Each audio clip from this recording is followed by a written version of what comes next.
Because you know why? He's a Frankenstein's monster. Ugh, he's grotesque. He's so grotesque. This is part of the lore now, is that we have Frankenstein monsters fighting in the U.S. Army.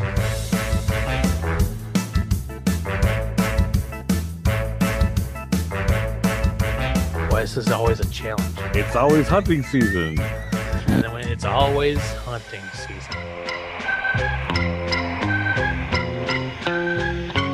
Uncle Herman? Yes, dear? I really think you ought to take that little Googie back to his parents. He's a very bad boy. I agree with Marilyn. But gee, Mom, he's the first kid I ever had stay over. A boy like that will disturb our normal routine.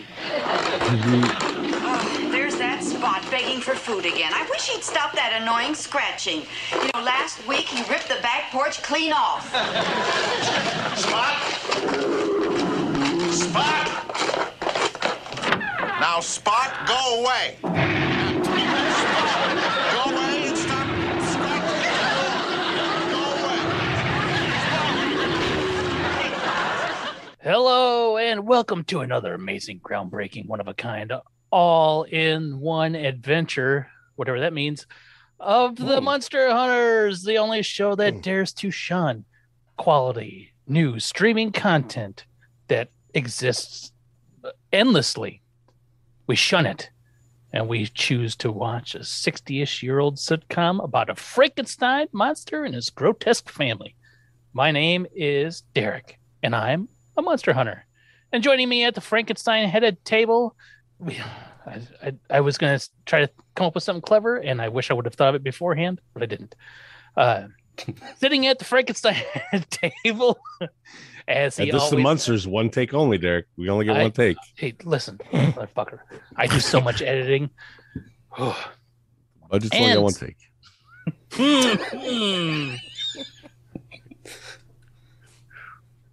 Sitting at the Munster Hut and sitting there at the Munster Hut table, smugly, a grin on his face from ear to ear, is the Prime Minister Pete Nice. I don't know why. Shun DMC. Keith. Hey, what's up, everybody? I am one and only Shun DMC. My name's KG. I'm a Munster Hunter. And I also called you Prime Minister Pete Nice for some reason.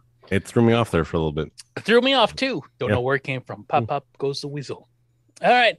And across the table, sitting there with a doubly smug grin on his face, because he knows he's all that and a bag of chips, is the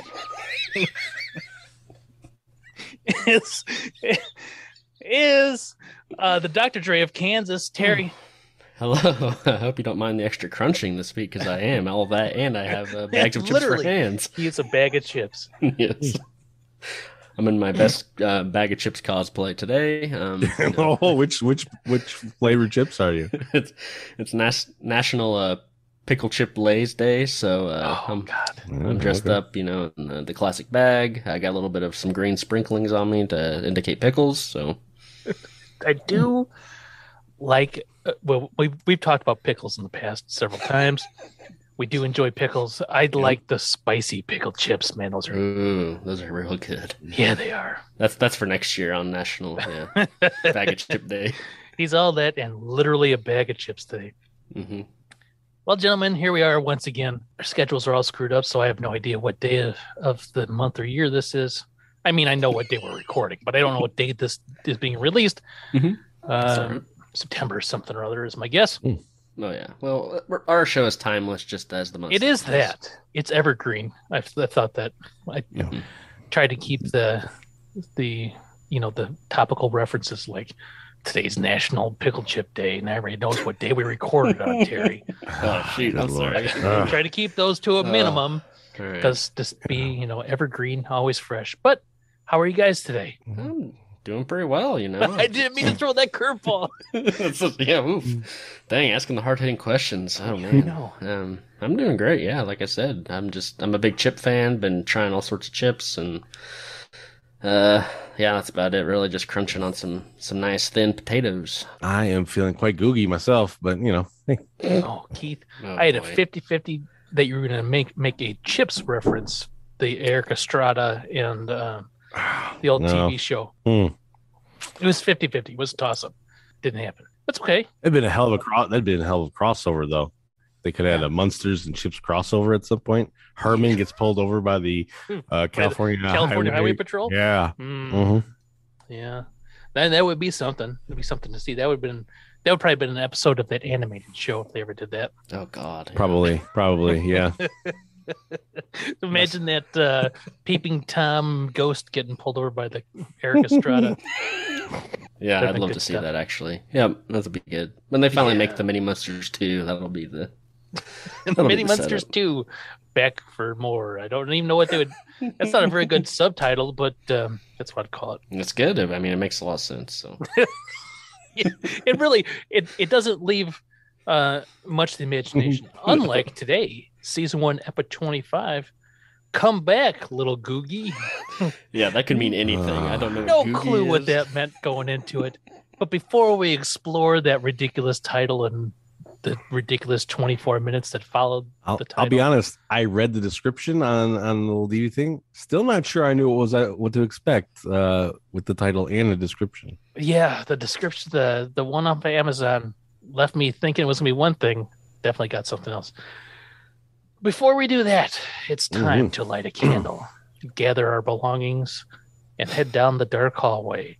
Watch out for rat turds, low-hanging fruit, Twizzlers, I think was a thing. We gotta watch out for all that stuff, cobwebs, through the creaky gate, into the... I think of it... I know we called it a cathedral, but I feel like it's more of a giant ballroom full of ghosts dancing around. Much like... the Haunted Mansion at Disney World. That's what I'm picturing. They just spin in circles. Well, it changes for the occasion. Right now we have a big ghost ballroom dance event going on. So yes. They're all here tonight. Ghosts from all around the world. The last ghost still dancing is going to get a prize. Yeah. There's also a ghost hands on a hard body later on too. One of these ghosts can win a car. All they have to do is just touch this car. They can never let go. So we got that going on too. All sorts of ghost events. That's why I did so much cleaning up a few episodes ago with my vacuum cleaner, Luigi style. Anywho, we're through the ballroom / cathedral / ghost. I don't know. I'm assuming it's gonna be a ghost orgy, but hopefully that happens. That's later. That'll break out. Yeah. When you get this many horny ghosts in one room, who knows what's going to happen? Well, most ghosts are very horny. So. Yes. Well, that's why they're still ghosts. They died with unfinished business. Especially Casper. It's a very particular set of unfinished business. Yeah. Yes. Nobody tells you that. So be careful when you're about to go. Make sure you you let loose before you're done. Empty it out before you die. Casper, the most horniest of ghosts. Yeah, that's why he's so friendly. It's just a big ruse. Anywho, it's time to get that book down. So, dust it off, open it up, down on one knee, altar boy to freestyle for the almanac, Munster Hunter, tidbit, sheet, factoid, psalm of the week. Okay, all right, let's open it up to Banger, book 1, chapter 1. That's all we got going on here. The very beginning of Banger. Yeah. Part. And folks, we're talking about Jack Marshall. Jack Wilton Marshall, he's the man behind the classic tale, or classic song, I should say, of the Munsters theme song. He's the man who wrote it. Along with a tie into the 1966 film Munsters Go Home. Did you guys know that the banger itself was nominated for Grammy Award 1965? Oh, no. Did it win? It did not. Only nominated. It was robbed. Well, do you know who won? So let's see. The other nominees were Harry Mancini for the Pink Panther theme. Well, so first of all, it's best instrumental composition other than jazz. What? Fuck you, jazz. That's I don't even know if that's still a thing anymore, but nominees were Henry Mancini, the Pink Panther theme lyrics, Russ Damon for Cotton Candy, Buddy Keelan and Billy Sherrill for Sugar Lips, Charles Strauss and Lee Adams for the theme from Golden Boy, and then Jack Marshall for the theme from the Munsters. And if I remember right, the Pink Panther theme is one that won. All right, I can't feel be too mad then. No. Pink Panther, that's a classic theme. That's right a there. timeless song. Mm-hmm. It might be just a little bit higher than the Munsters on the theme song. Yeah, man, that is iconic. I don't know if kids today would know it, but I mean, man, that was a thing. It is good, yeah. I'm not too mad about that either. That makes perfect sense to me. So that makes the show itself. I mean, it was nominated for an Emmy, and then the theme song was nominated for a Grammy. So, I mean, this 1964, this thing was hitting. Yeah, it was. Yeah. It's #1 single that summer. Yeah. The #1 single was the Munsters theme song. Yeah, that would be People great. bumping that in their trunks.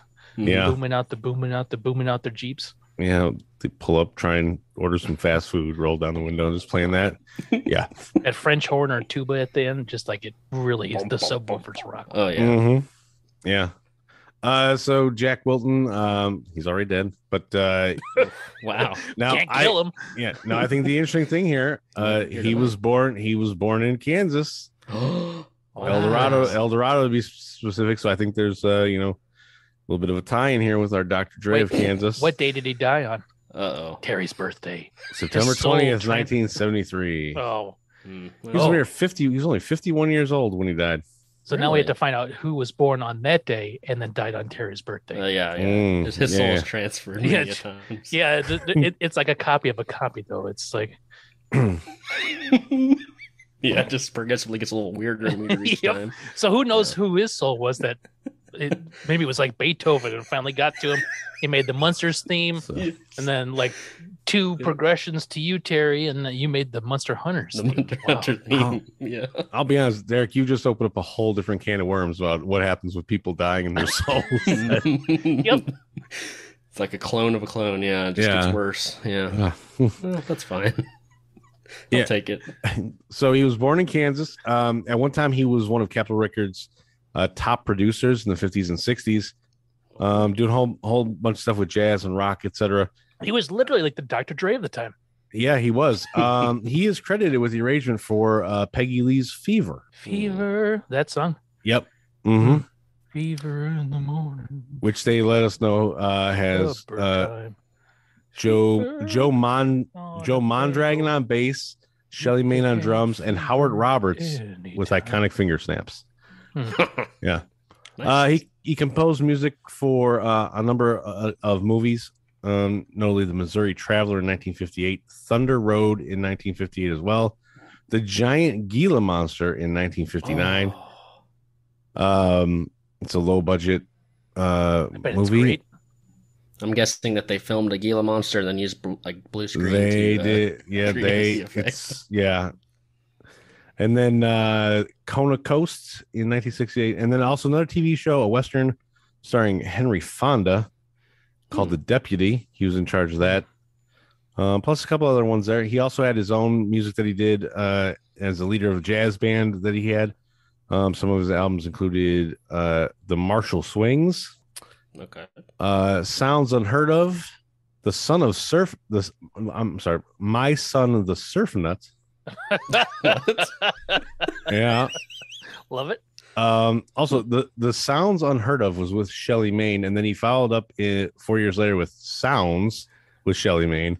And then Thunder Road, the film music of Jack Marshall, actually was released in 2017. Yeah, and then he has 3 sons. One of them is producer-director Frank Marshall, who is the husband of Kathleen Kennedy. Whoa. And he's one of the founders of Amblin Entertainment. Oh, there you go. How about that? That's cool. Yeah, so Amblin Entertainment built on the back of the Munsters theme song. Wow, that makes there you go. That was a long, winding road to get there, Keith, but worth the travel. Yeah.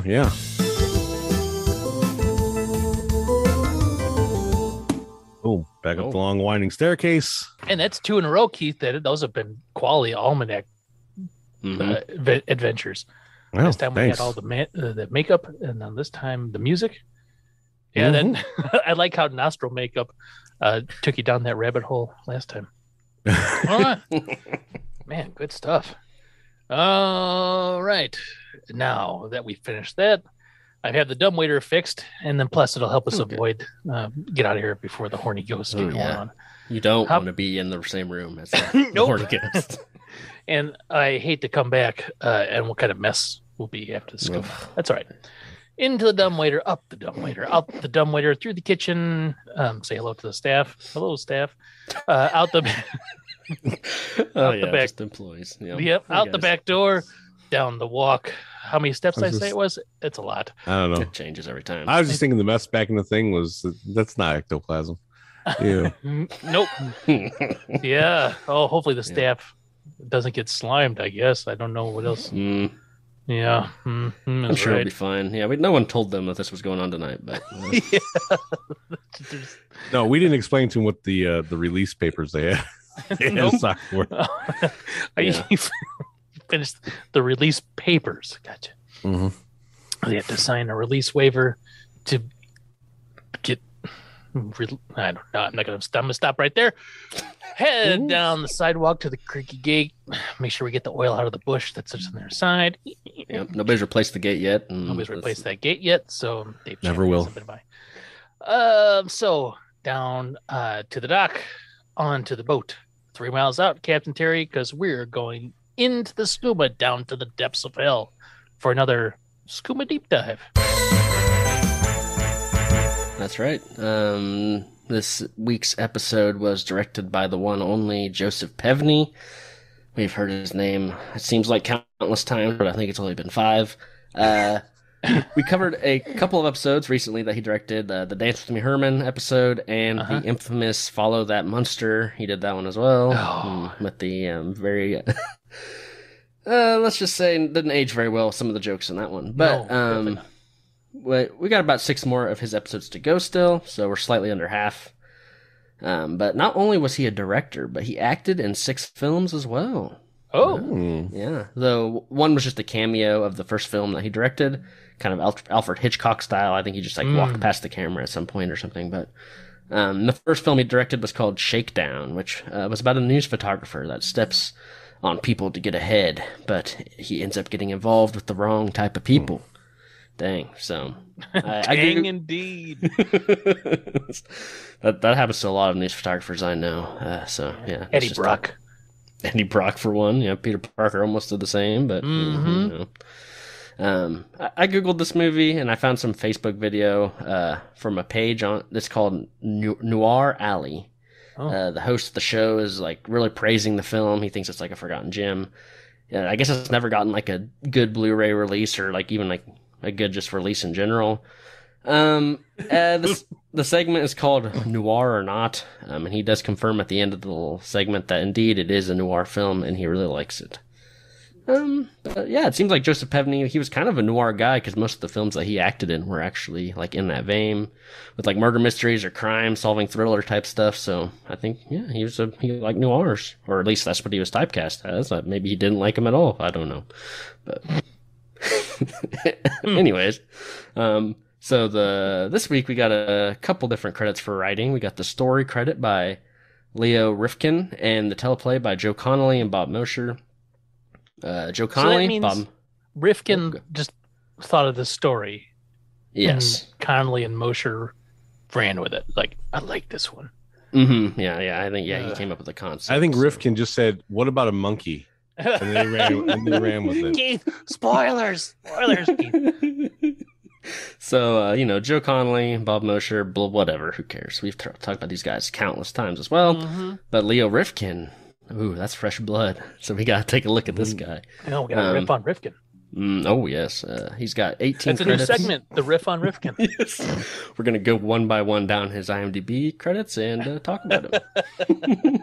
Might be a nice change of pace.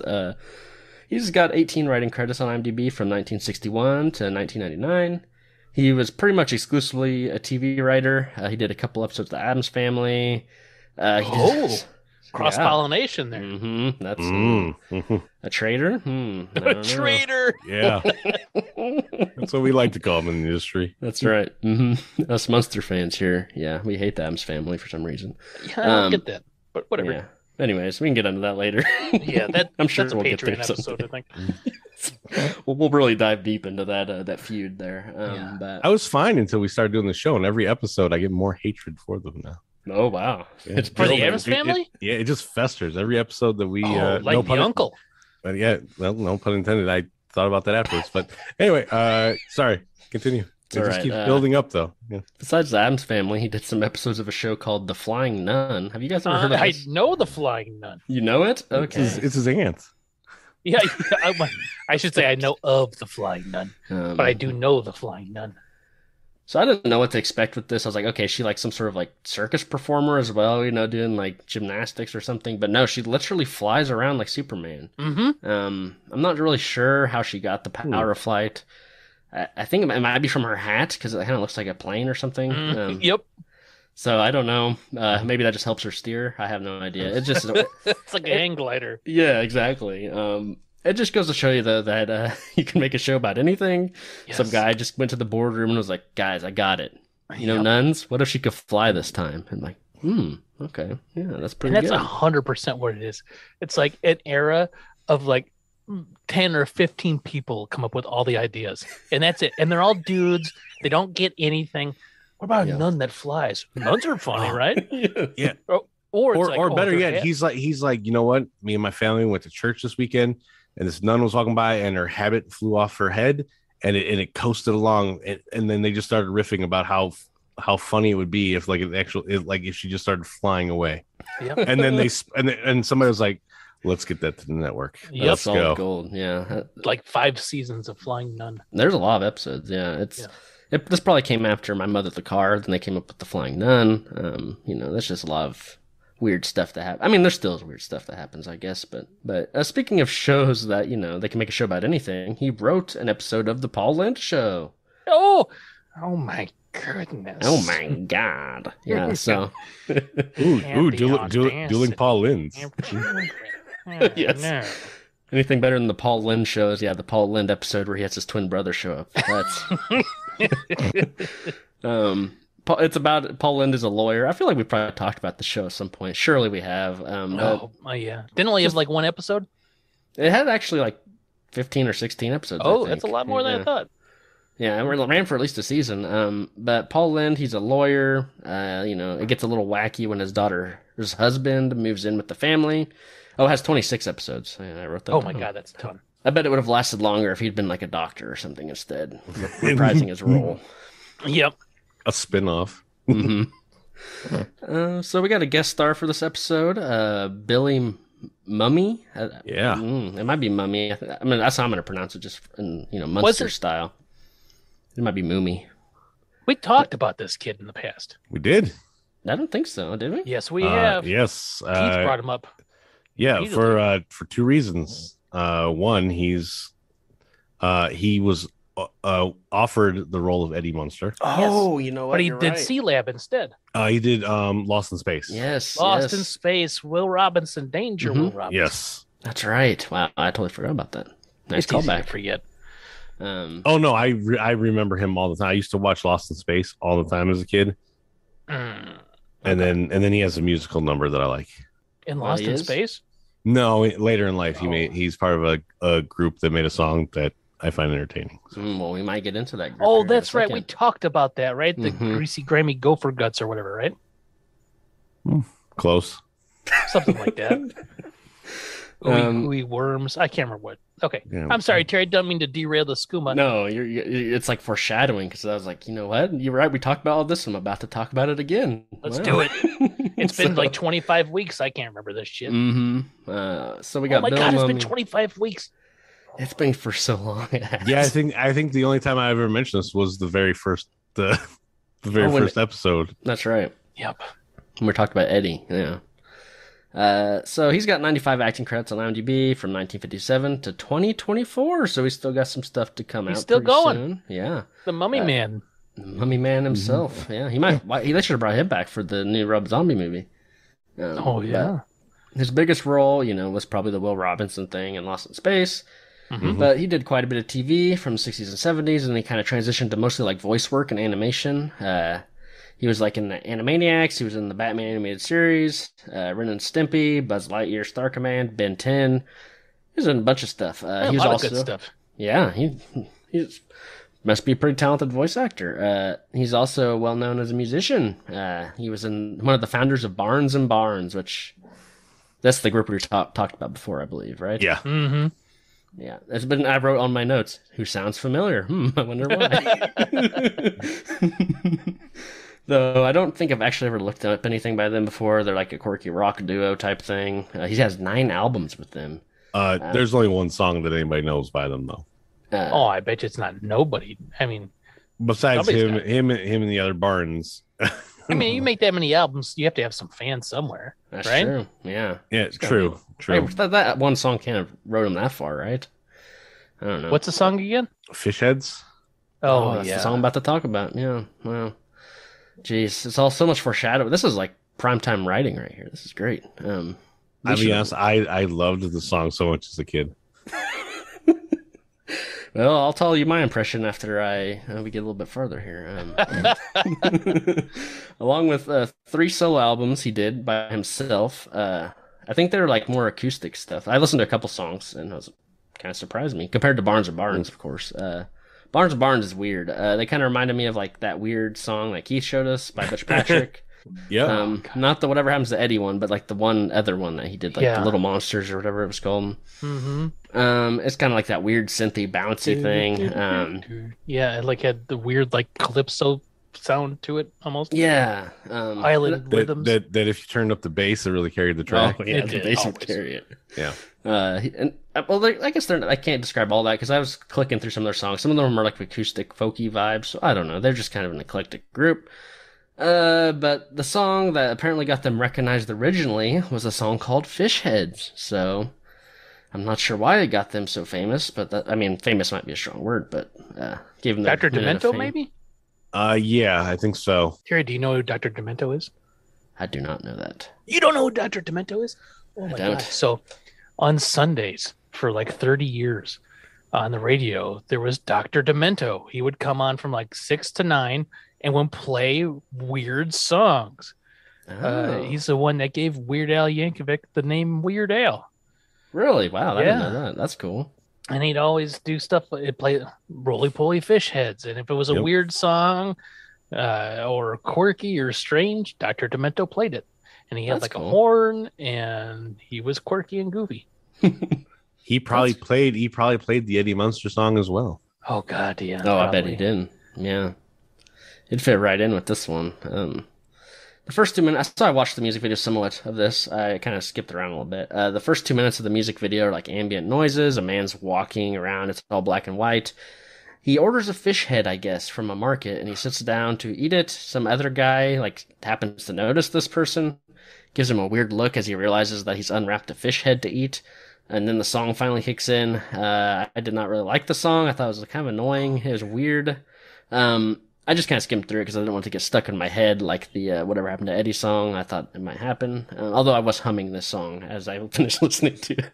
It's like a folk lullaby. I don't really know what it is, but the comment section really liked it. They were loving it. They fondly remember the song. So I could just be missing. I just wasn't part of that zeitgeist, I guess. It was generation. Yeah, the zeitgeist. You missed that. That's for sure. Mm-hmm. I missed it. So, I did also notice one other thing I wanted to mention on his IMDb was he was in a short film called The Bolt Who Screwed Christmas. There's a trailer. It's the first thing that pops up on his IMDb. You know, like how IMDb shows videos, like when you click on an actor or something. It's like the first thing that pops up, just like these weird cartoon eyes. I was like, what is this? So I clicked on it. It's like a Grinch satire or something, but it's with like screw people instead of the Grinch. The Bolt is the guy on the outside who hates Christmas, but the screw people all love Christmas. What's really weird about this though is that it's kind of touted as like a reunion of like some of the original cast of Lost in Space. Like all of the main voice actors are from Lost in Space, the original.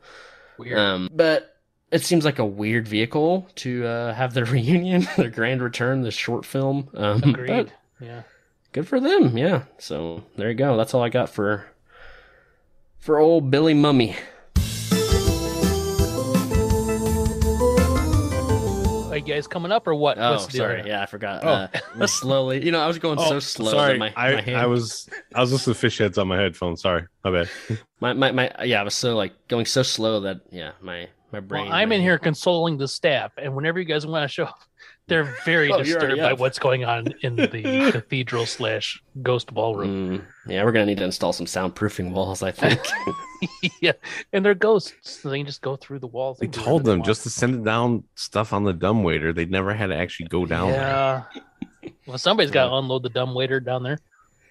Yeah, the ghosts ain't gonna do it. They're busy. Yeah, too busy. Way too busy. Mm-hmm. Oh, all right. Well, man, that was a deep dive, and also a deep dive into our own pasts. That's right. Roughly half a year ago, we discussed this. The deepest of dives, right there. Yes. We finally start running. Half a year ago. That sounds even worse, Derek. Yeah, I know. That's what I'm saying. When I realized it was 25 episodes, this is episode 25, season 1, episode 25. Plus, we've had a few breaks in there. Well, not breaks, but we took a week off for Memorial Day. And then I think we had the 2 Patreon sneak peeks. And then like 4 weeks ago, this one that we missed an episode because my work was insane and may or may not still be insane at the time of this recording. So a little bit over half a year ago, we talked about that stuff. It all goes back. Boy. It all traces back cleanly. Yeah. Oh my gosh. And it's still going. Yeah. Look at us. Yeah. I mean, when we started, people were like, "Oh, you can't do it. No. You won't make it to season." Yeah. So many haters. So many haters. So many haters right out the gate. Just constantly throwing shade. Inbox messages saying, "Yeah, like you can't keep this up. What are you hunting Munsters for anyways? It doesn't make sense. Give up now." And then it was like signed HM. You'll never get us signed. The Count. I'm like, who's the Count? That's weird. Yes. Why does one say signed KG? I don't get this one. Please release me from this agony. Signed your co-host Keith. But here we are. Never thought we'd make it to season 1, episode 25. Come back, little Googie. Now, what a great title. Here's the thing. At first, I'm like, "Oh my gosh, is this a slur?" Yeah, that's what I thought too at first. That was my first concern, and it was still in the title. But it's a valid concern at this it's point, not. Well, yes, the way things have been going. This episode debuted March 10th, 1965. Man, is that 30 years and 1 day? 30 years and 364 days from the death of Notorious B.I.G. Boy.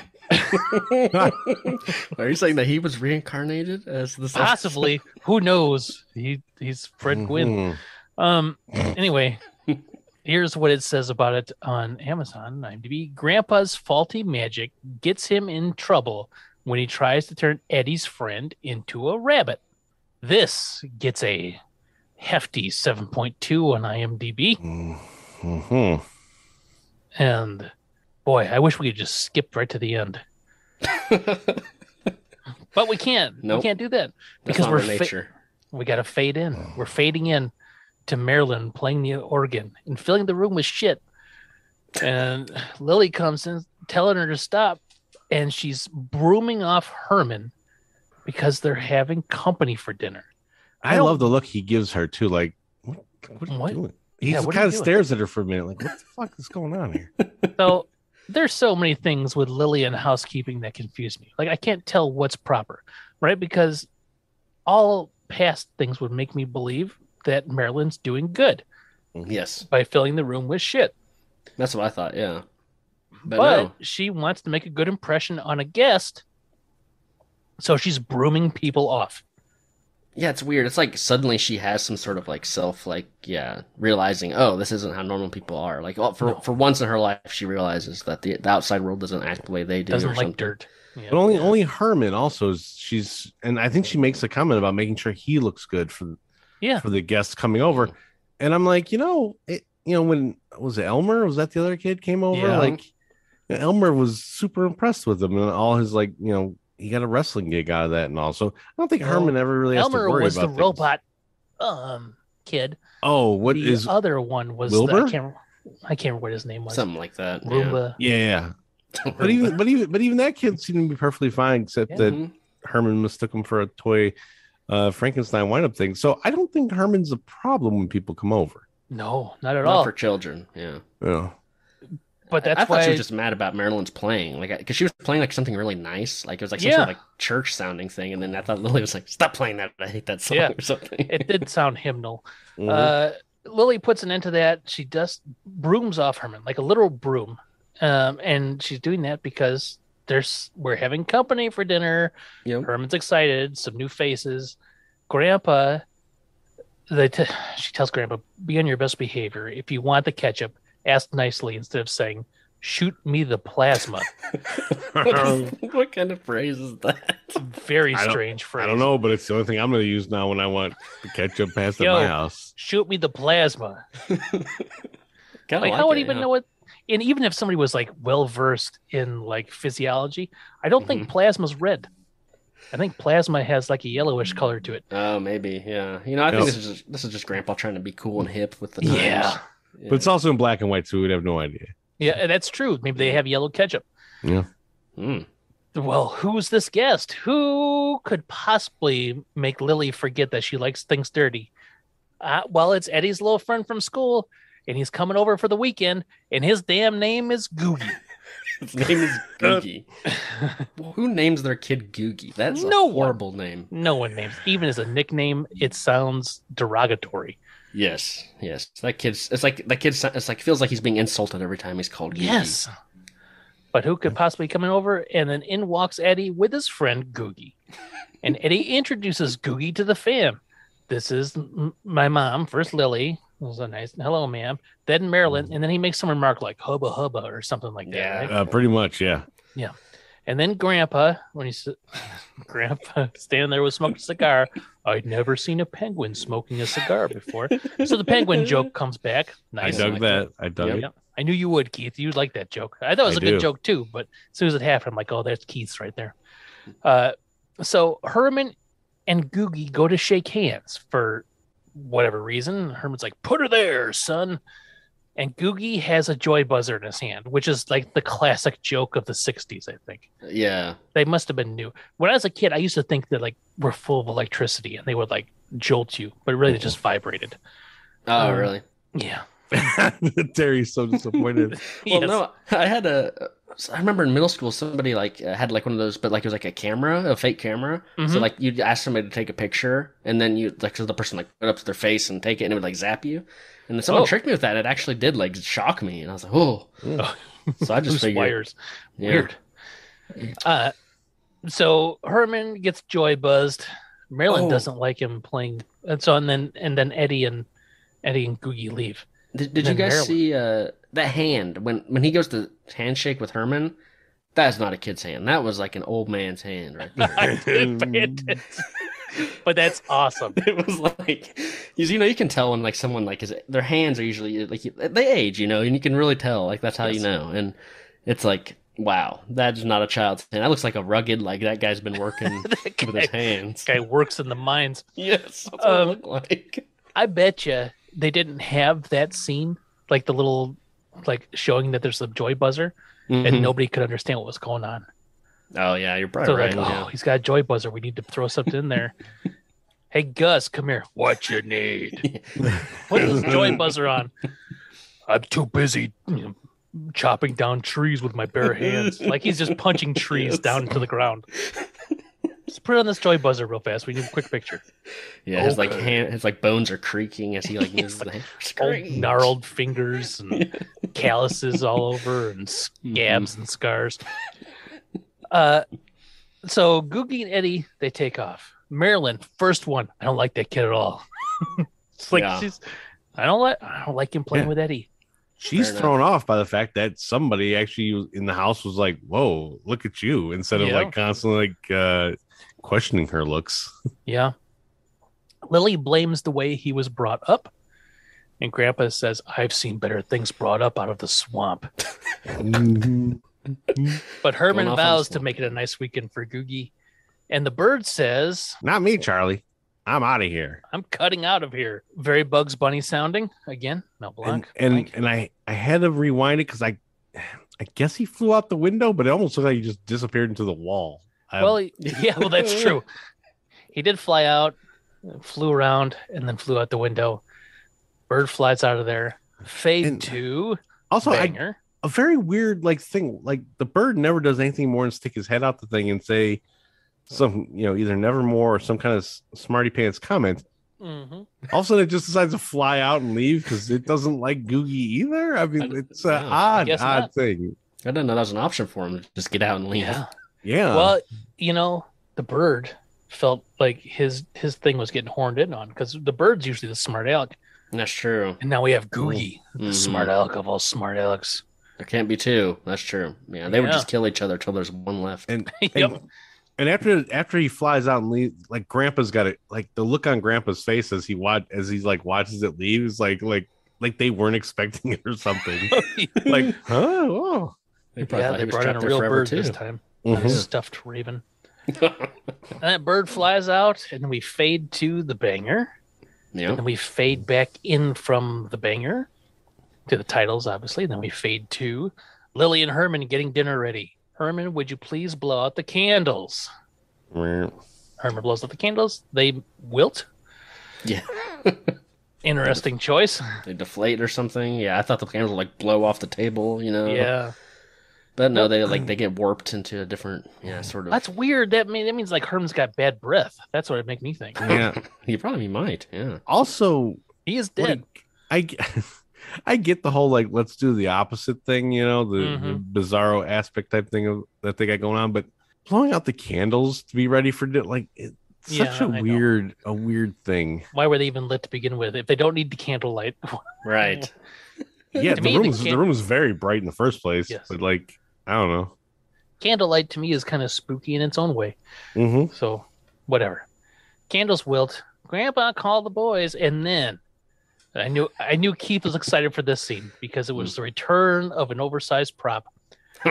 Grandpa's at the bottom of the steps with that giant mouse trap from 10 episodes ago, maybe 15, calling for Googie. Oh, Googie, come here, good boy. He's not even trying to hide it. It's just a giant mouse trap. Yes. And he expects this kid to be so dumb to just step right into it. Mm-hmm. This was amazing. I love this imagery. He's so sincere, genuine about Googie, come on down. Come on, come on, little boy, good boy. Yeah. And those guys in the props department, they won another round of the competition. Oh, that was probably the second. Okay, so you guys won the best, the best prop. Now the competition is who can get their prop used twice. Oh yeah. And here it is, the first time we've seen a return of an oversized prop. Lily, not happy, makes Grandpa put away. Grandpa's like, I don't get to have any fun, blah, blah, blah. Now, Marilyn is bringing in some sort of roasted four-legged beast to the table. Yeah, people laugh. It's a very weird thing. I was like, well, here's the first thing. I'm like, is that a four-legged chicken? I'm like, no. And then I'm like, is it supposed to be like a dog or something? I couldn't tell what their intentions were with it. Yeah. Well, I thought it was like a chicken, or like a turkey, but it was... Vulture, maybe? It's got four legs, though. Yeah, I couldn't understand what it was. And it was weird also that she didn't explain what it was. Because normally they do say what they're eating. Herman was just like, oh, it looks great. Yeah, he's excited about this. Oh, man. And it's not like they normally eat weird shit. They had Thanksgiving dinner, right? Yeah. And like all the normal Thanksgiving dinner. It's like they had some weird like Transylvanian turkey. Yeah, well, maybe it's because Marilyn made it this time. Weird. She's terrible in the kitchen. Marilyn brings in some sort of roasted four-legged beast. Herman's excited. Lily is so jazzed. She is so excited that Googie is here. Everyone make a special effort to be kind to Eddie's friend. And Marilyn's like, oh, but he's so fresh. Yeah, he did come on a little strong. Herman comes in with what's supposed to be like some sort of like thoughtful wisdom. He's like, it's like being kind is like putting money in a bank. Put kindness in, get kindness back with interest. Yeah. Okay. I mean, I don't know. That nice try, Herman. I don't know if that's... We'll see how that plays out. He doesn't get something every episode, but it does seem like they try to like have Herman give like that the more you know type just a piece of sage wisdom. Yeah, he seems to be the one to come up with it all the time, and I didn't think it was horrible though. Yeah, that's a good message. But yeah, I guess. So then Eddie and Googie come in. Googie, I'm going to be kind. He comes off as sarcastic polite. He pulls out the chair for Lily, and Lily sits down, and he pushes and does it for Marilyn. And then Herman's still standing there like, like, pull out my chair. So Googie runs over, pulls out the chair, and then pulls it away. And no one says, "Don't, Herman, no," because clearly it was much too fast for anyone to react. And Herman falls to the ground. Googie laughs. And Grandpa finishes up with, "Mr. Banker, your investment just hit rock bottom." It's a good follow-up line. Yes. And then that could have been credits, but instead we fade to Herman, Lily, Marilyn, and Eddie are at the breakfast table, because you cannot have an episode of the Munsters where they're not having breakfast. Marilyn thinks Herman should take that Googie back to his parents. He's a very bad boy. And this is what where we came in at, right? Lily agrees. Eddie's upset, and Lee says he'll upset our routine, just like we saw. And then we get that weird, here's Spot at the door, and which I thought was going to be related to Googie in somehow, like he's out there tormenting Spot. Right. I mean, it would make sense. Yeah. It's a Spot at the back door wanting food. Yeah. So, it's a cool fire effect, but kind of pointless. the fire phases Herman. He's like, "Oh," he comes back, and where was I?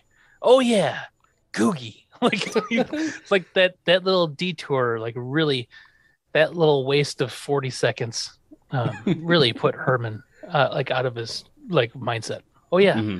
He's like, "Well, what does he say?" He says something like, "That's it, we're gonna do it." And Marilyn says something again, and Herman gets upset.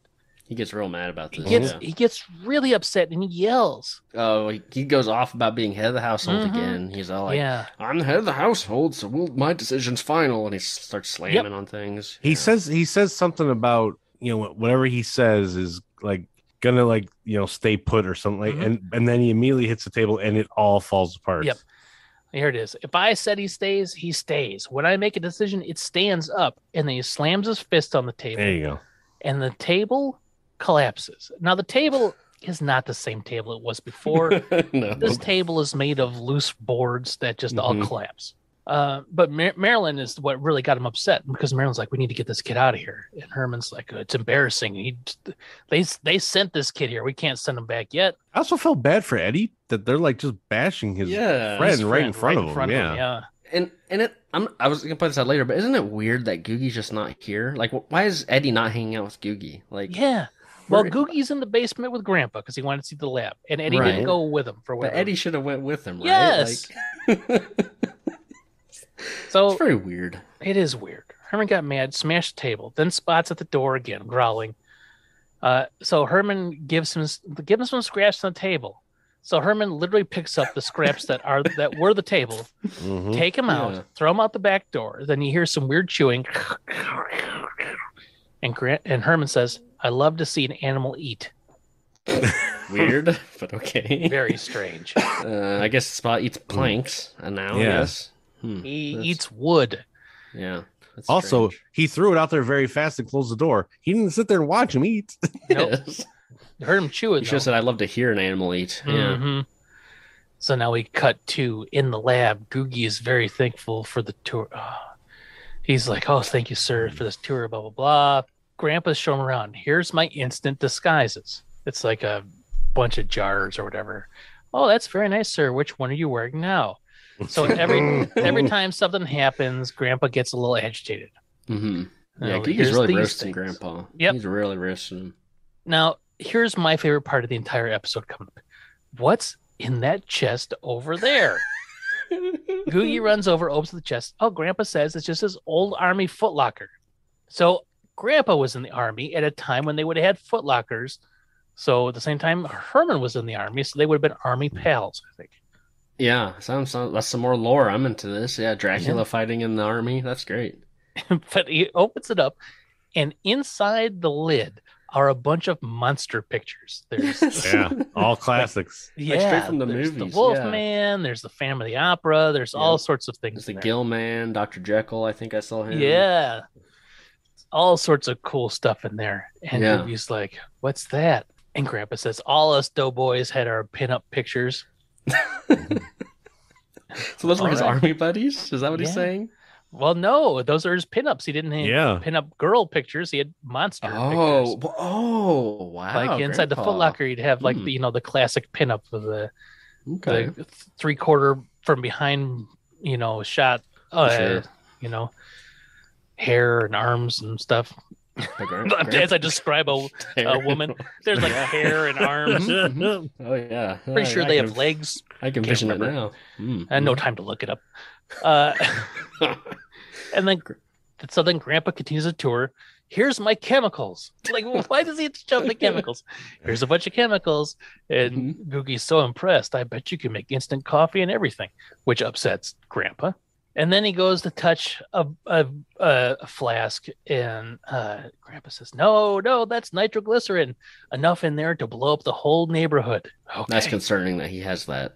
Yes, agreed.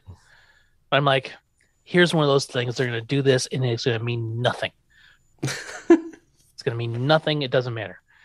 So then Googie shows, look at the cauldron. Grandpa shows him the cauldron. He's working on an old potion that turns a frog into a prince.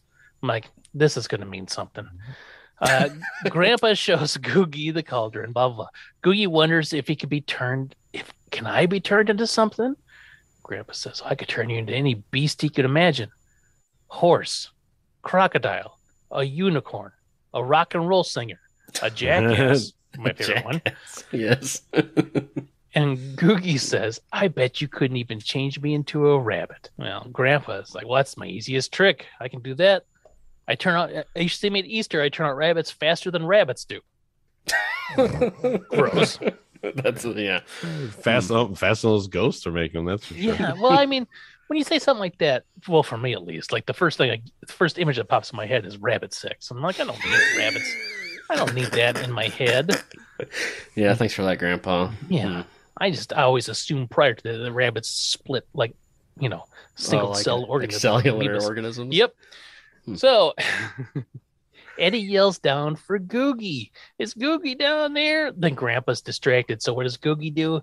He dumps the nitroglycerin into the cauldron, which made the canned audience go, ooh, like they were worried. It's going to kill Grandpa, yeah. Yeah. Googie's like, well, I'm out of here. Peace, old man. Thanks for showing me all this stuff. It's a very informative tour. Like, he's very polite. Thank you for taking the time forever. And Grandpa says, well, maybe it isn't so bad after all. Yep. Cut 2. Googie and Eddie are going outside to play. And Googie's like, oh, your crazy old grandpa's going to turn me into a rabbit after lunch or some shit. And he's like, oh, yeah, he's doing that all the time. And then Googie's like, well, let's play a trick on him. Me and you would go downtown. Like, downtown? What? Yeah, wait, what? What are you guys up to? But then Eddie's like, well, that's not cool. We can't play tricks on my grandpa. He's, And then Googie says, he's confused, yeah. He's an adult and we're kids. It's our duty. He doesn't say this, but this one I wrote down. It's our duty to fuck up their shit. Yes. Yeah. Pretty much. Yeah. You paraphrased perfectly there. My mouth was agape. I was like, what? This guy's like a psychopath. Yeah. And Eddie's like, no, thank you. And the Googie's like, peace. See you after lunch. And then he goes out the front door. Like, okay. Yeah. Nobody's watching this kid at all. He just left to go downtown, whatever that means. Yeah. And Eddie's not going to try to stop him. Eddie's not going to tell anybody. He's just like, Googie's out. Yeah.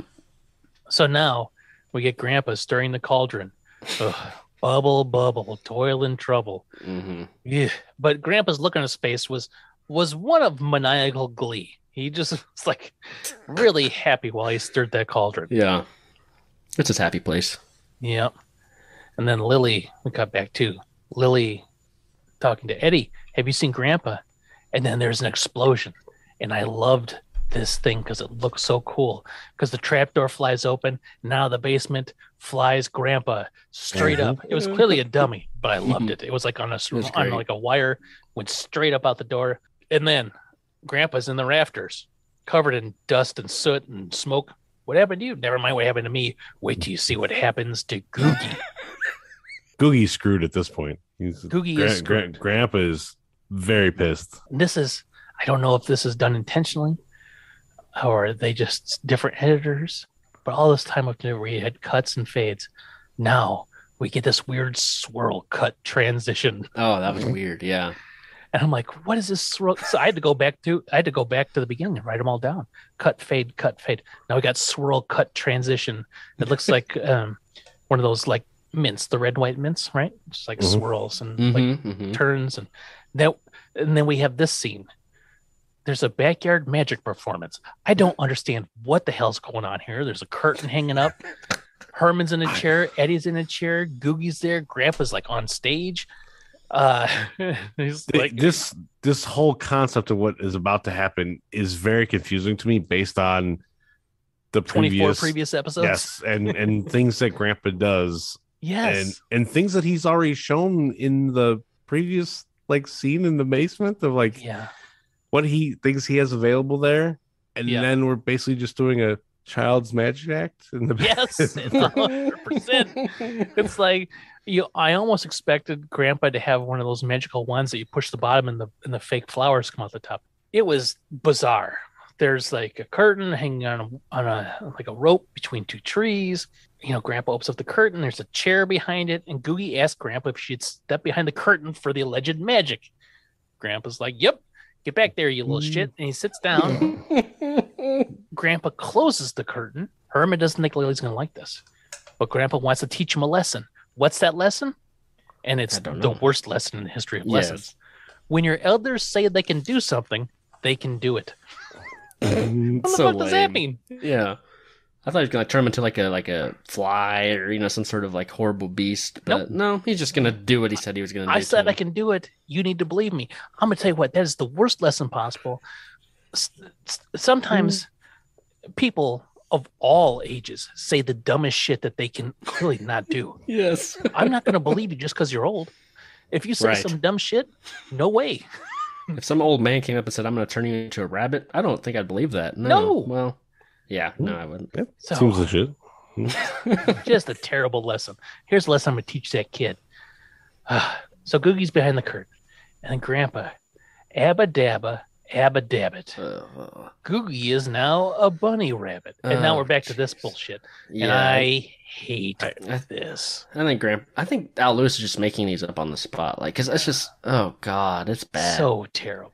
But also, pointless. Like, he doesn't like wave a wand. He doesn't wave his hands. He just says a thing like, doesn't do almost anything. does like a little dance or whatever. Yeah. This is a guy who can turn himself into chopped liver if he needs to. Mm-hmm. Yes. He's turned himself into various animals and stuff, and now he's just like spouting off ridiculousness. Yes. It's weird. Abba Dabba, Abba Dabbit. Grandpa opens the curtain, and then there is a chimp singing Googie's Oh my God. This blew my mind. I'm like, it's a chimp episode. Okay. Yep. Herman goes, "That's not a rabbit. They have longer ears." I enjoyed that line. Eddie likes the trick. He's like, "That's the best trick yet, Grandpa." Grandpa's not pleased. Not pleased at all. Herman says he outdid himself, and it's a distinct improvement over the old Googie. That was funny. But now he's like, "Turn him back now." Grandpa's frustrated. Fine. Grandpa needs to concentrate, so he sends Eddie. But he's like, "Eddie, I need to concentrate. Get out of here." Like, okay. That's weird. Yeah. Closes the curtain. Googie left alone without Eddie. It's like, okay. Yes, again, all these reasons to get rid of Eddie so Googie can be alone with Herman and Grandpa. So he closes the curtain and he does this. Alakazamo, Alakazoi. Turn back into a little boy. God. Opens up the curtain. No Googie. The brat won't unmonkey. This is just these rhymes. You're right. I don't like the rhyming. I just hate it. Lame. It's so lazy. If it would be like a little slightly more clever, I might like it. But it's just like him just making up a word at the end to rhyme. Yes. Yeah, and again, there's no like he doesn't have that wand that could have flowers pop out of or anything. Like it's a guy he's not like a normal magician type guy. He actually can do stuff. Mm-hmm. And yet when it comes to this, like he should even be able to sense that, oh no, that's an actual monkey. I didn't turn him into that. You'd think that if you were like a wizard, which is what he is, mm-hmm. He's a vampire wizard. you would think that the magic isn't just a happenstance. Like you say some words and stuff happens. You think that like he would magically manipulate through space-time, like you can't see it happening, right? Mm-hmm. But you'd think that there'd be some sort of connection. You're right, Keith. Like he should know that that Googie's not in that chair. Well, that's not Googie. That's a damn chimp. Yeah. But I guess we as viewers don't know that yet. You know what would have been funny if the chimp had turned into a rabbit and like then the rabbit acted like a chimp the whole episode. Oh, that'd be great. So when it happened, I immediately knew that it was a ruse. I'm like, okay, something's up. But he's still doing these magical incantations, and you would think they would do something somewhere. Yeah, it doesn't even That's affect what the I was monkey. expecting. What if the monkey had turned into like a boy, but like he, Yeah, you know, that would have been awesome. So now we did this, didn't turn back into a boy. So there's more Grandpa theatrics. He's like dancing and swinging his arms around. And he's going to use the XL 438, which for some reason when he said that sounded like a Dr. Octagon lyric or something like that. I'm going to use the XL 438. So this is, then he has to describe the XL 438. This is the one that took Abraham Lincoln. And before the subtitles could finish, I wrote the rest of the line because I knew what it was. This is the one that took Abraham Lincoln out of the log cabin and put him into the White House. I knew what it was going to be. I called it. Like if that was it, I would have like walked out. If this was some sort of weird competition, I would have dropped the mic and left because I knew what they were going to say. You probably would have walked around the TV a few times, you know, kind of, you know, flaunting your stuff. Yeah. Yes. So then, done my little strut walk around the living room. Yes. So then he goes. Hey, that's me and me only, please. And Keith walk. Then he says this: bibbity bibbity, ibbity sassy, ex post facto Raymond Massey. Keith, we went to high school with a Raymond Massey, didn't we? No, but yes, we did. No. His name was Ray Massey, wasn't he? No, but Massey. His name wasn't Ray. Oh. No, by the way, he had smoke coming out of his ears the whole time. Yes, he did. I wrote that down. But the Raymond Massey thing so threw me off because I could have swear we went to high school with Raymond Massey. All right. So smoke coming off Grandpa, and then he falls over. Well, who's Raymond Massey, Keith? Oh, Raymond Massey's he's an actor. Best known for his roles in East of Eden, Arsenic and Old Lace, Abe Lincoln in Illinois. Oh, there we go. In 1940. Ooh. So let me ask, like, so this spell supposedly made Lincoln a president, right? Like, yes. What is this supposed to do to turn a monkey back into a boy? I don't know. Is that like the equivalent for an ape to man? Is that leap from man in a cabin to man in the White House? Yes. And also, is he claiming that he's solely responsible for Lincoln becoming president? Yep. I think he sounds is. like yeah. Raymond Massey played Abe Lincoln himself in the I don't know what year is this? 1940. And this was Raymond Massey. So this was the spell he used to turn Lincoln into a president, and I'm assuming he used the same spell, but is this like foreshadowing Raymond Massey? Like he was saying this and was like, "Who are you talking about?" He's like, "You'll know." Yes. In 1859, Raymond Massey, like that's a peculiar name. Oh, I bet these two guys later go to high school with him. Yes. So Grandpa, covered in smoke, falls to the ground. And then he's so excited. I did it. So he knows he did something. If he's magical, he knows that he did something. Yes. But what and where? It could have been anywhere in the world, God. apparently.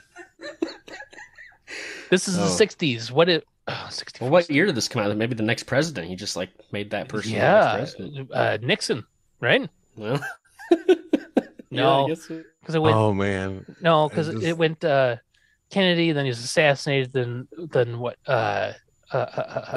Truman, Lyndon B. Johnson. Oh, Johnson, you're right. And then so it wasn't quite Nixon yet, but maybe he did that in the future. Who knows? Where were we at? XL 438. Check out my XL 438. Yeah, that's what it made me think of, Dr. Octagon. And then Grandpa's, I did it. He knows he did something. He's like, it takes a lot on me, but I know it worked. He's so confident. He opens up the curtain, still a chimp. What is the point of the curtain, though? Right? Does the curtain help his magic? No, or is the curtain like a lead curtain? It blocks his magic? That could be. Yeah, So it's like Superman's vision. Yeah. Magic can't penetrate that. That's it. Again, he has things down in the basement that he could just serve up to handle all this. But yeah, I don't like. He's trying to put on a show. Yes, and he's really trying to make maybe some extra bigger theatrics because he just really wants to show Googie up. You know what? Yeah, maybe. You know, we're here and as we're going through it because everything is so not Munsters up to this point. And the story was by what's his name? His name was Leo Rifkin. Rifkin. So Rifkin came up with the story. Abbott and Costello wrote it, right? Yeah. What if Rifkin, because he's written for other shows, this was something he pitched for another show, not the Munsters. Maybe the other one because he's a brought traitor. It over. They're like, can you guys use this for the Munsters? And then they're like, yeah, we'll see what we can do. And there was going to be a whole thing where like another dad is sleepover with a friend and whatever, and then because all of it is so just not Munstery. Anyway, yeah, it'd be funnier if it was like a guy who was pretending he could do magic and like it was fake, and then he swapped the person out. It's like, oh my god, I actually turned him into a monkey. I don't know how I did that. And then he had to like try to figure out how to switch him back. Like, yeah. Yep. I think you're onto something there. That seems very possible. But now Herman, we still got a monkey. Herman says there's one thing he has to do, and he has to do it right now. Go downtown and to the market and get a shit ton of bananas. All right. That was the equivalent to me of when the doctor tells him to get a bunch of extra brown paper bags for Eddie. Yeah. Same joke. Pretty much. So now we get a cut to Googie comes out of the woods / weeds next to a cage that says Chimpo from Andy's pet store. Chimpo, come on. That's the name of the chimp? Chimpo? You came up with Googie, but then the chimp is named Chimpo. Yep. Like, honestly, they should swap that. His friend's name should be Chimpo, and the monkey's name should be Googie. That'd be better, I think. Or the name of the episode should be Come Back, Little Chimpo. Oh, yes. Yep. Come back, little chimp. Well, Eddie doesn't come yet, but Googie says what we're all know. He thinks he changed me into a monkey. This is great, or whatever. So Herman, Eddie, Grandpa, and the chimp are in the basement. Grandpa once again chases Eddie up. Get the fuck out of here, Eddie. I need to concentrate. I want to be alone with this boy again. Yes. Well, he's an ape now. But. Yep. Eddie, bum. I never get to see any of the neat stuff. But Eddie gets chased off. Grandpa says if we wait, it's like I figured it out. If we wait 30,000 years, evolution might just solve the problem. That was funny. like that chimp is going to evolve into Googie. Single-handedly, just transform. Yes. But Googie's got to be back at school on Monday, Herman says. And then Herman, with the plan of the day, turned the chimp into a frog into a prince, and then the prince back into Googie. That makes sense to me, actually. I think that is actually a pretty good plan. I like the fact that frog into prince, and the prince can't be Googie, so you have to go prince right. into Googie. You have to go backwards a bit. Yep. Devolve. Grandpa has been working on that formula for 5 years, and all he's got to show for it is a velvet suit and 406 frogs. I don't get the velvet suit. It's kind of funny, though. I don't understand it, but I like that image. Wow, there's going to be something with this formula coming up. There's got to be. They got to pay this off. That's two mentions of it. Third time's the charm. Rule of threes, right, Keith? Right. Threes. That's comedy. That's the comedy law right there. So now we cut to Eddie going out the front door, and Googie calls him over. Eddie, come over here. And Googie spills the beans. He says all of the stuff. But the thing that blew my mind is the pet shop let him borrow the chimp. Oh, he didn't buy it. He just borrowed it. He borrowed it. The pet shop let me borrow the chimp. Eddie, pissed. Man, I think he stole it. I'll be honest with you. And he's going to do something. Yeah. Yeah. And pet shops just have chimps? I don't think that... Yes. Maybe that was legal back then? I don't know. And they just loan them out. Look, we saw all the pets at the pet parade thing. Yeah. That's true. Yeah. But the smartest was a squirrel. Yes. Yep. Eddie's like, I'm going to go tell him what's going on. And Googie says, if you do that, I'll tell everyone that it was your idea. Because Eddie's family is going to believe that. Right. I know Eddie's family would be like, oh, Eddie wouldn't do that. And then the jig is up. But Googie would be like, oh, you got me. How about hey, my cousin and my mom already want you to leave because they think you're a shit. Yeah. Yeah, they hate you. They told me in front of my face that they all hate you. Yeah. Listen, Googie, they've been complaining about you since the moment you walked in. Yeah, you got nothing to stand on here. I'm the only one keeping you here. Yeah. Yes. If it wasn't for me, you'd be on the streets, Googie. That's right. Yeah. Googie says he'll blame Eddie if he goes and now they're gonna go hide at the movies all day and really drive them out of their skulls. Oh, and yeah. Eddie goes, all right, I guess I gotta, but you're the meanest kid I ever knew. You're a rat fink, and a terrible little brat. Yeah. Eddie hates this guy now. Yeah, but that he's excited about that. Googie's like, hey, I need the recognition. That's what my therapist says. That's what he does it for. He's kind of like the Joker in that way, you know. He just wants to be noticed in the chaos.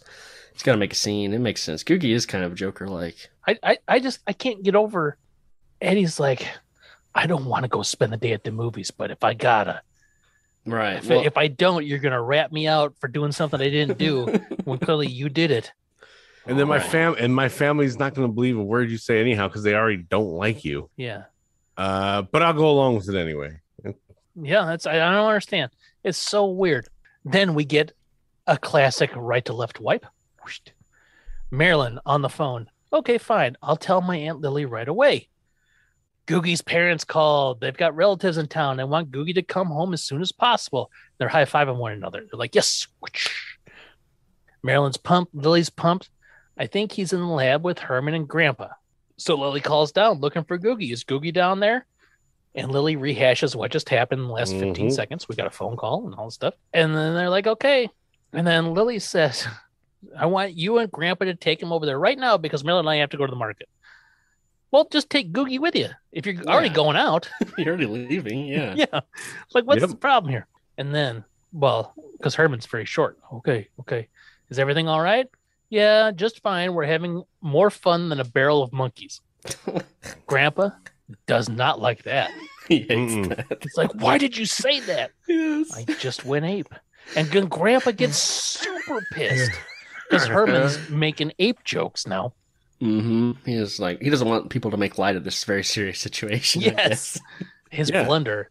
It's Grandpa's major blunder here. He that's a better title right there. That's what Grandpa's major blunder. Yeah. Yes. So Herman has an idea. Is Googie's suitcase upstairs? I'm like, oh, I know what this idea is now. He goes, here's what we do. Whisper. Then we have a squiggly line wipe. It was like the three water squiggles, and they kind of like up and down. Herman's at the base of the stairs. I got the car out front. Hurry up, Grandpa. And then here comes Grandpa with the chimp wearing Googie's clothes. Oh, I hope this works. How is this going to work?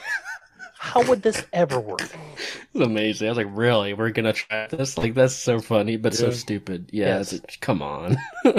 They dressed up the chimp in Googie's clothes. They're bringing him down the stairs, and Herman says, well, it's dark outside, and there's a chance his parents won't even notice. It's a goddamn chimp. Now, we get a rotating swiggle wipe. Lily and Marilyn are home. They come in. They're looking for him. Herman, Grandpa, where are you? Oh, they must be taking Googie home, like we told them to do before we went to the market. Yeah. But we have 10 extra seconds to fill, so let's recap the episode. Yes. And then we have Liz like, what a terrible weekend. At least when he gets back to the Millers, they drop him off. Our troubles will be over. Then we get a flip wipe. Herman and Grandpa and the chimp are walking down the sidewalk holding hands. And then we have this clip. Okay, Herman, this is the number. Let's go. All right, but let's not get into a big conversation with the Millers. Big conversation? All I'm going to do is ring the bell, leave the kid, and we'll fly. You wait here. Come on, Googie.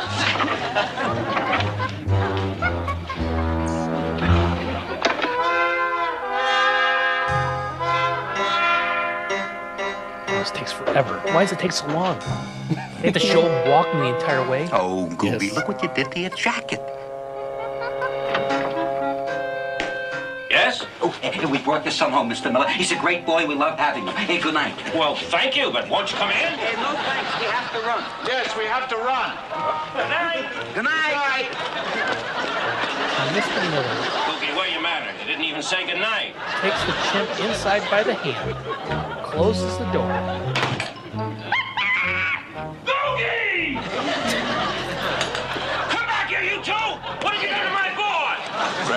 think he noticed the difference. You big dummy. Let's head for the car. And Just then run for it. Herman and Grandpa run off.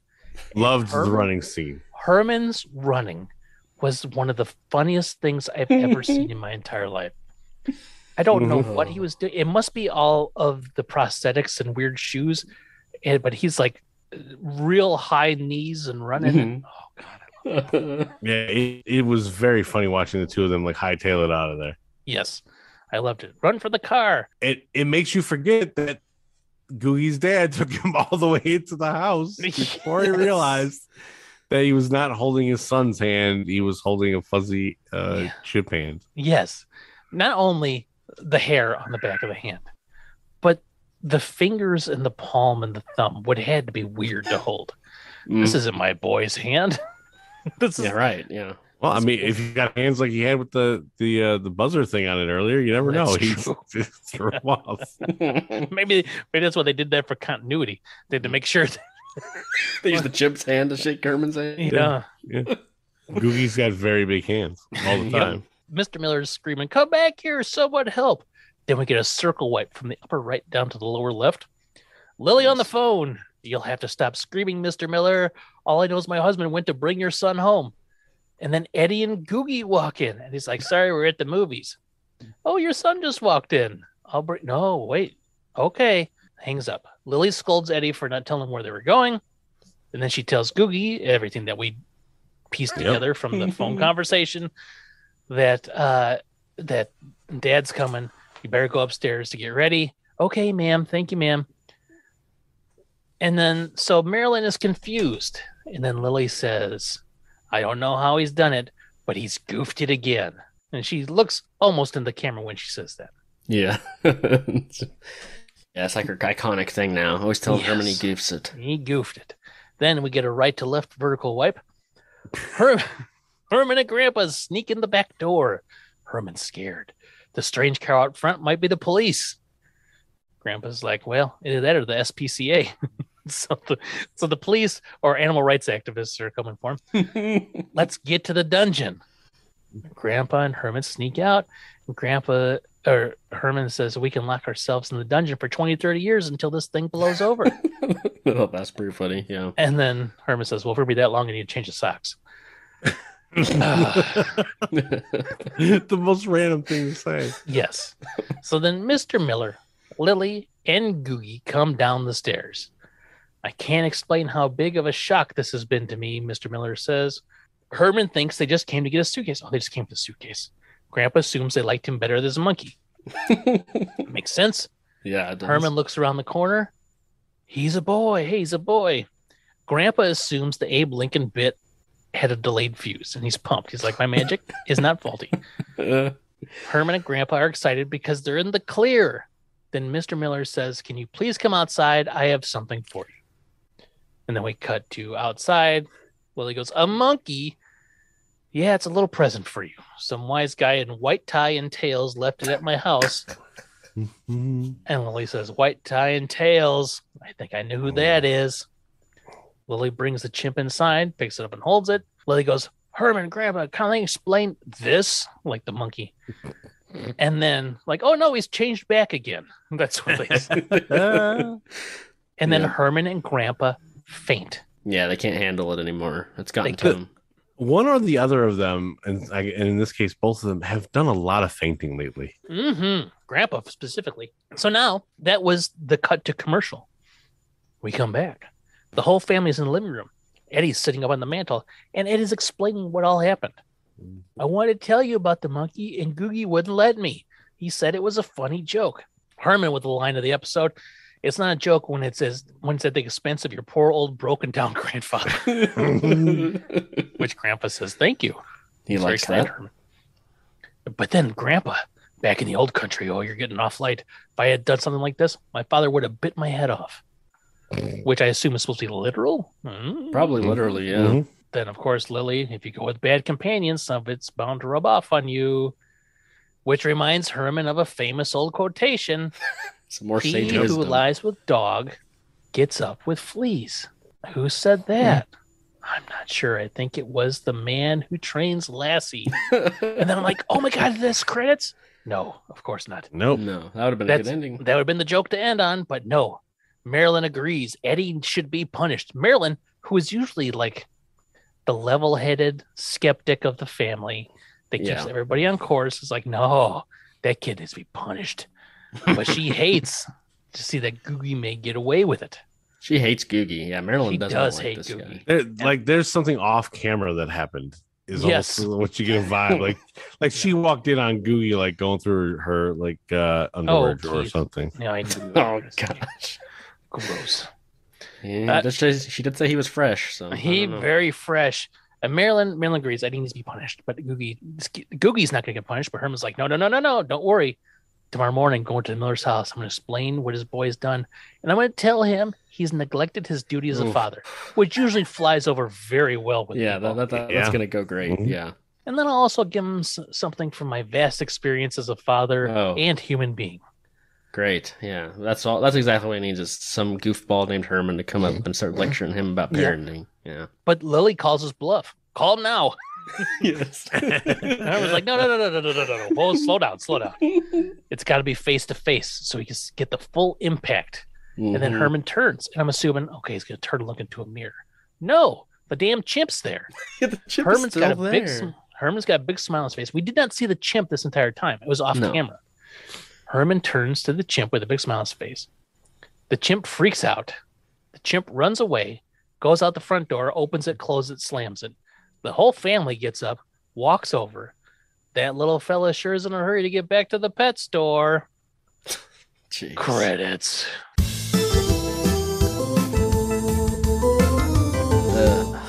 And then it fades out. So I guess the monkey was horrified at Herman's face. Is that the idea? Yeah. Even though he's seen him like a billion times already. Yes. Yeah. That's the one that broke the chimp. Yes. What did you guys think of season 1, episode 25? Oh shit! What's this thing called? Googie. Don't go over there. Leave it to it's Googie. Poison.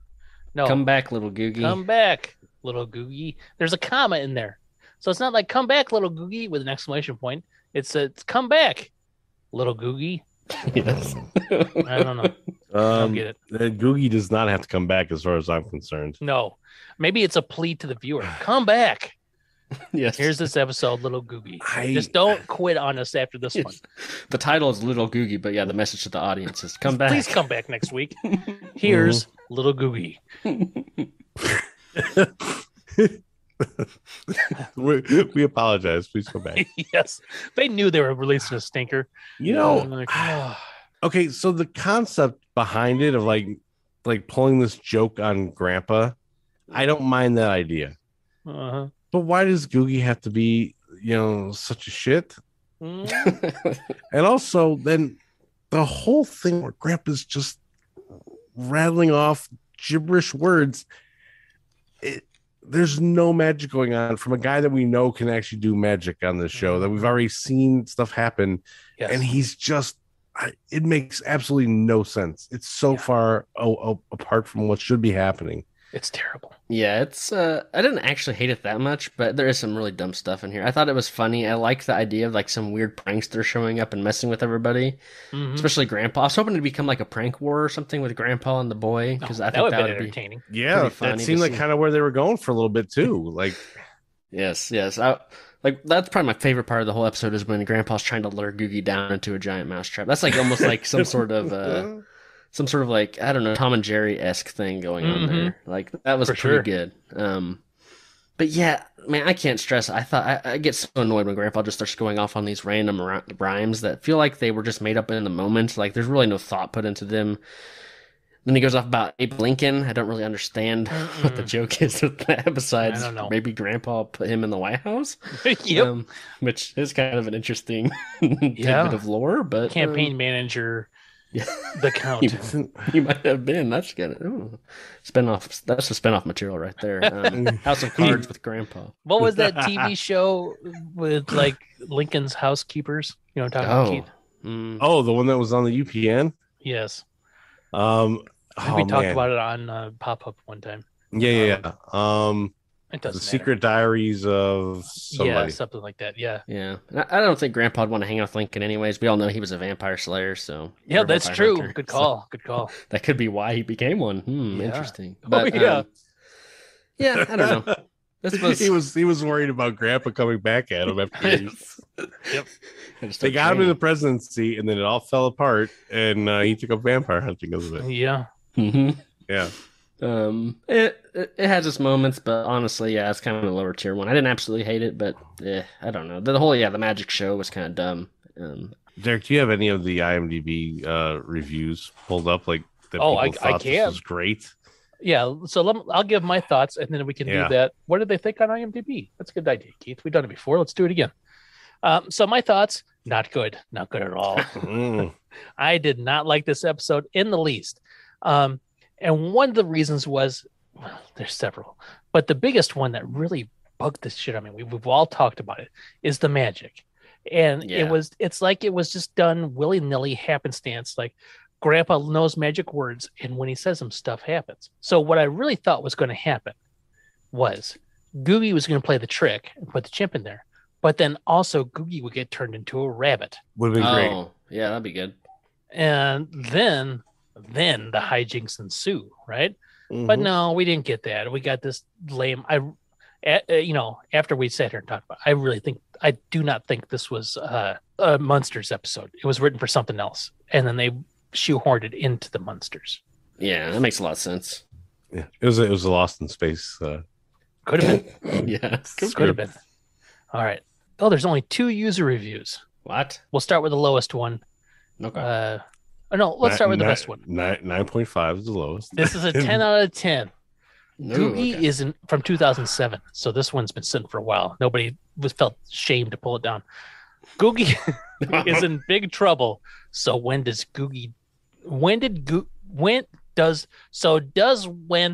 Googie did a chimpanzee magic trick? Okay. Oh, Googie is in big trouble. So does when Googie did a chimpanzee magic trick. Oh my God. I saw that episode and it was excellent.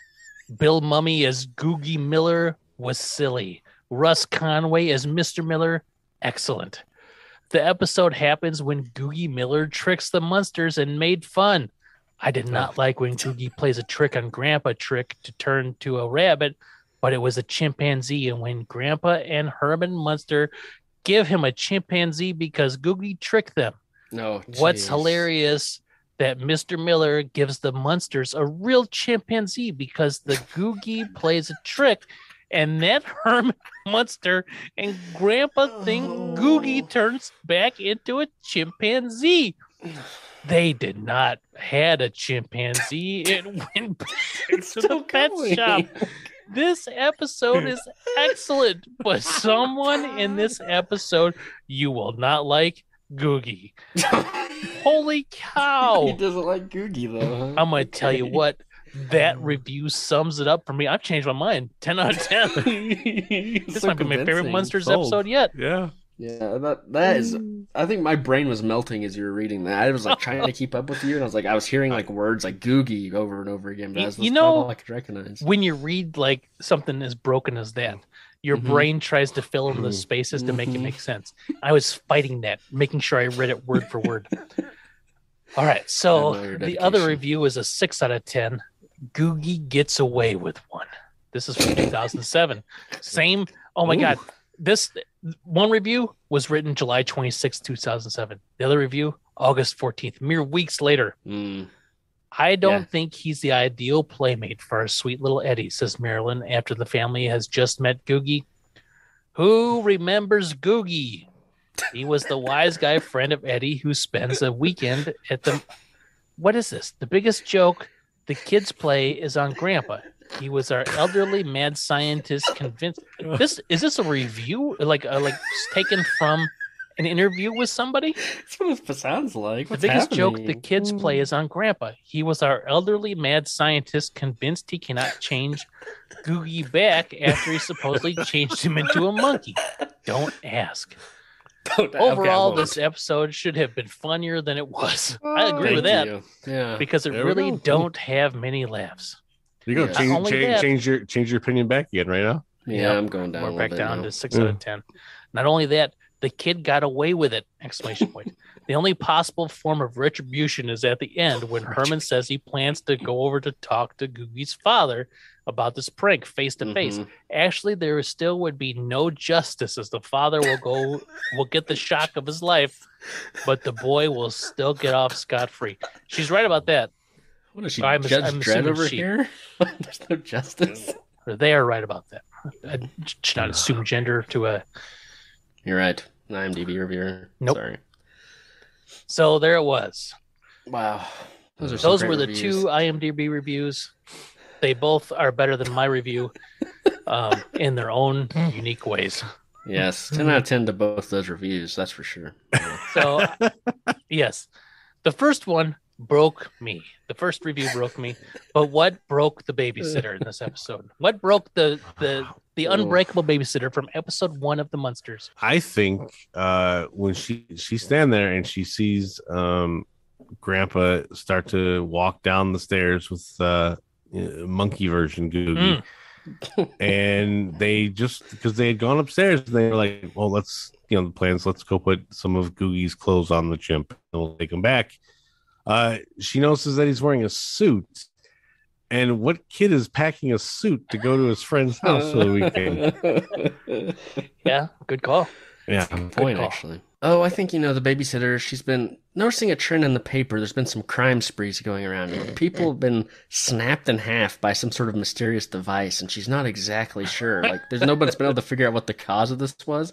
And she happens to glance up from the paper, and she sees Grandpa dragging this giant mousetrap up the stairs and ominously going, "Googie, come on down."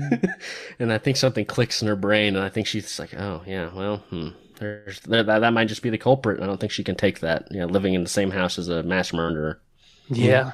I think what broke the babysitter, she was over at the Munsters' house, but when Googie showed up, she's like, I gotta get out of here. So she's at home with her husband, and they're sitting there, they're watching TV, and like she's telling him, like, oh yeah. And then at the exact same time, across town, Grandpa's like, flibbity, flibbity, flabbity, whibbit, turn this kid into a rabbit. And we cut back over, and the babysitter's in there talking, and then her husband turns into a rabbit.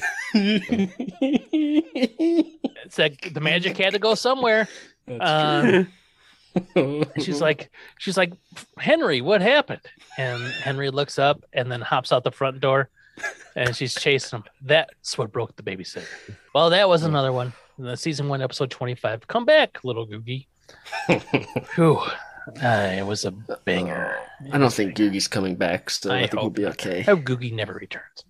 All right. So what you got, Keith? What you got going on till next time?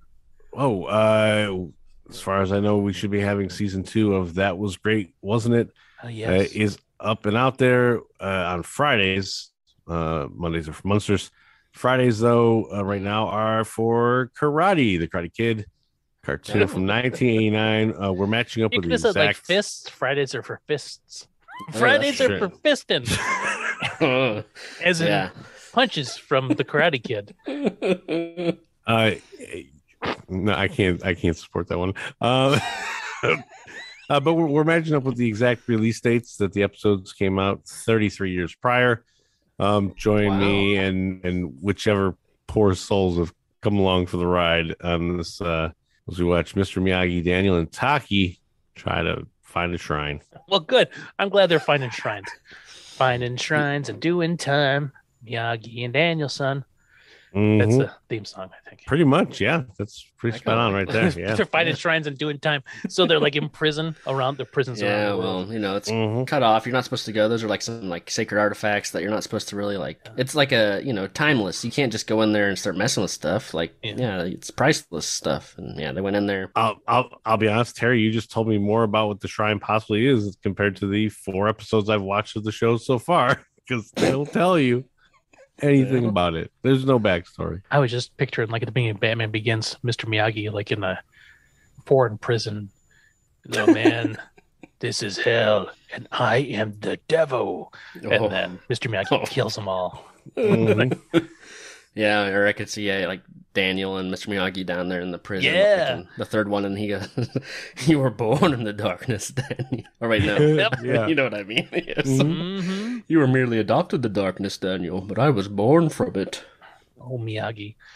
All right, what about you, Terry? Oh, I've got another podcast I do. It's called Run the Reel. We might be back by now. I don't really know. I'm a little behind on my editing, but eventually it'll come back. You can listen to the old episodes, though. We've covered a variety of different categories. We kind of like pick a category, and then we, choose movies within that category. Say, like, was it maybe directed by Paul Thomas Anderson movies, or maybe it was like summer blockbusters. We do a lot of different stuff. So if you want, check it out, and it's something we do. Do that. Check it out. Check it out, y'all. What about you, Derek? What do you got going on? I got nothing but this, Keith. This is it. And then, if you want more of this, check out the Patreon. Oh, boy. So we're recording this so far. Oh, boy. The Patreon, patreon.com/Munster Hunters. Get 2 bonus Hunter episodes a month. And when I say bonus Hunters episodes, we're not monster hunting necessarily, but we are in them. That makes sense. So we've watched the unaired pilot. We've gone into the Monsterverse of madness. Yep. We've fought the terrors that have returned from a skooma. We've glimpsed, and by the time this comes out, we've glimpsed into an alternate reality in which maybe we're not monster hunters. Who knows what else is going to go on? It could be anything. My interest is piqued. I'll be honest. Yeah. So support the show, support us, and then once we get going, we got more stuff. I mean, you can't get enough. I was thinking about some other things. Maybe we got some things that will be happening over there. Things made available that aren't available anywhere else. Who knows? That sounds awesome. But yeah, if you got ideas, we'd literally do anything. Yeah, we got such a variety. Like Munster Hunters World Tour. Yeah. Munster Hunters World Tour. If we get enough Patreon activity, we will go on a tour. I will take several weeks off of work to travel the country, watch and talk about Munsters episodes. Yeah, we're gonna need quite a few patrons. I'll just throw. Oh, well, heck yeah, to cover that. Well, I mean, we'd sell tickets, right? I would think we'd have to have enough patrons to represent a small portion of listeners, which would support a live tour. I just don't see it happening anytime soon. But you never know. Coming be our big February 2023, Munster Hunters live on ice. Oh wow, we're gonna be ice skating and reviewing nice ice capades. I like that. Yeah, ice capades. I like that too. All right. I'm gonna start practicing now then, so I'll be ready. Well, you should. And I'm gonna say this, and as we do every episode, we say our patented sign off, which is.